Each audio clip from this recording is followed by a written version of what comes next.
what a venue. That was one of the 80th birthday of Matt Corey. They haven't seen any better games than that one. No, an unbelievable game. And, of course, here we are just a week and a day later, and we're having the same kind of game here at the McHale Center.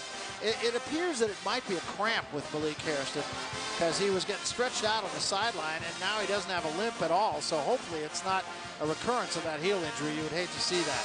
Here's the game reset. Oregon has 1:32 timeout remaining. Arizona's got 2:30s and a full timeout. Possession arrow, which could be significant, is Arizona's. Oregon on a 5-0 run since the 3:02 mark when Arizona led it 77-72.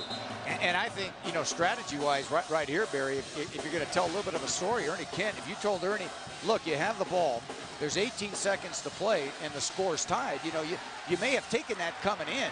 So I think if you're the Ducks, the worst you should get here is overtime. The worst, because, you know, you don't have to release the ball. Go ahead and run your motion, make sure it's a solid inbounds play, and then try to get it to Aaron Brooks. And Shakur is on Brooks. Don't forget, Shakur has 4 fouls. Shakur will try to keep the ball away from Aaron Brooks.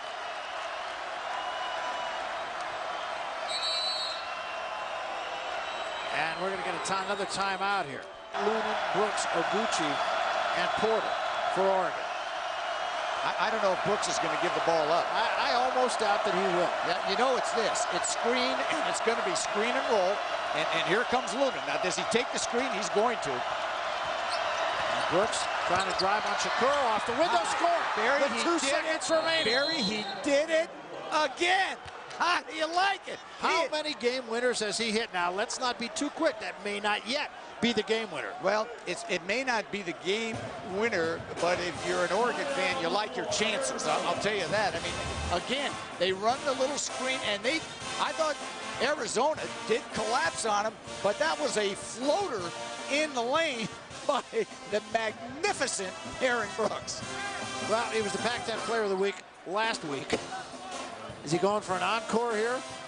Well, he may be going for an encore. I mean, what else can he do? And I thought it was choreographed beautifully by Ernie Kent and his staff, taking not 1 timeout, but 2 timeouts, and getting the right guy with the ball. They got the ball in the hands of their playmaker, and what a play he made. Now, as you said, Barry, there's still 2 seconds to go, but you cannot inbound a ball in the backcourt. I don't think if you've got to make some kind of a 30, 40-foot pass, and you still got a chance to get a shot. So to that end, do you contest the inbounds pass?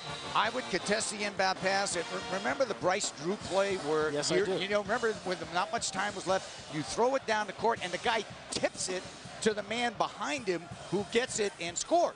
Now, there are all kinds of situations you work on, and a lot of coaches spend an inordinate amount of time exactly for this particular play. So let's see what Arizona has cooking, and they've got 3 guys at midcourt, and they've got Marcus Williams all the way on. This is going to be a long pass. It's not going to be a pass in the backcourt. So Radenovich will inbound, and Oregon will not guard the inbounds pass. Sometimes, you know, sometimes you can put a little pressure on the guy taking the ball out of bounds just so he doesn't have a pure look. Baseball pass. Budinger goes high, can't control it. 1 tick left. But now you got a second left. Well, now you might, if they have another timeout, you might want to take 1 more. Now, of course, we have seen this year in an overtime situation, UCLA and Washington, with 1 second left. Washington threw up a 3 that in that case forced a second overtime, and now let's see what happens. And that was about 1.2 seconds when Hawes made the shot. And I thought that was a good call. It did look like it went off an Oregon player, and this is exactly what you have to do. And had Budinger, I'll tell you, had he caught the ball, I don't know if he would have had much to go to. You know, Oregon trying to intercept that, but I don't know what he would have done except to try to hook it maybe, or you know, he didn't have any chance to pass it and score. Now, with 1 second, you've got time. You can catch, you can shoot. Now, in this situation, Barry, you really, if you're the mindset for the Ducks, you've got to play great position defense. You know, obviously, you don't want to foul, but at the same time, you want to make a tough shot. So you really got to work hard at not fouling, move your feet, try to keep the ball in front of you. I think Arizona still has a decent chance either to win this thing or put it in overtime. How about just throwing it up on the window? Well, how about that? And it might be to Buttinger. Might be to Buttinger if they do. It's Williams. Get it up. Far away.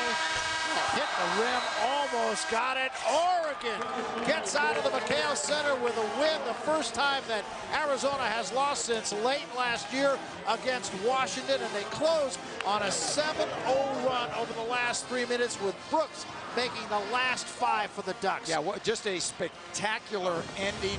Just a wonderful game by both teams. Well defended, a very difficult shot. You can't ask for much more defensively. Still, he hit the front rim. And it looked like it would have been a 2, not a 3, because he was inside the line when he went up. But just a spectacular win for Oregon. What does this count when you win at the McKay? It's like winning 2 games. Yeah, well, it doesn't happen very often. I mean, it happen once a year, maybe, huh? It's unbelievable. And how about Aaron Brooks? Wow. We went into this game talking about Aaron Brooks and Marcus Williams, and both of them absolutely shown. Aaron Brooks finishing with 21 points. What I really think is significant, we'll tell you that Williams, incidentally, had 34 in the ball game, a career high by 7. But Aaron Brooks, Oregon's last 15 points, Aaron Brooks scored 11 of them. Yeah, and here's the game winner. This is the slasher, and he's got that little hop, skip, and a jump and release while he's going out. Even Shakur couldn't believe that one in. So just a tremendous win on the road for the Oregon Ducks. I mean, they're 16-1. How do you like it? And the fact is, we were saying all along that the Ducks just were not odd. I mean, there was that attitude about them, and it wasn't the cockiness about them. It was just a, hey, you know, we're a pretty good team. We got a chance here, and it emanated from the coach. Ernie Kent was like that before the game. You know, we said earlier, too, that to win the conference, Arizona will have more chances. I mean, the winning this conference, if you could go 15-3, you've got a great chance to win. A lot of people think, you know, it's going to be 14-4. So another great game in the Pac-10, a good win for Oregon against Arizona. And a wrap for us. So for my partner, Dan Valwamini, I'm Barry Tompkins. As you said, great game in the Pac-10. Ducks win it by 2.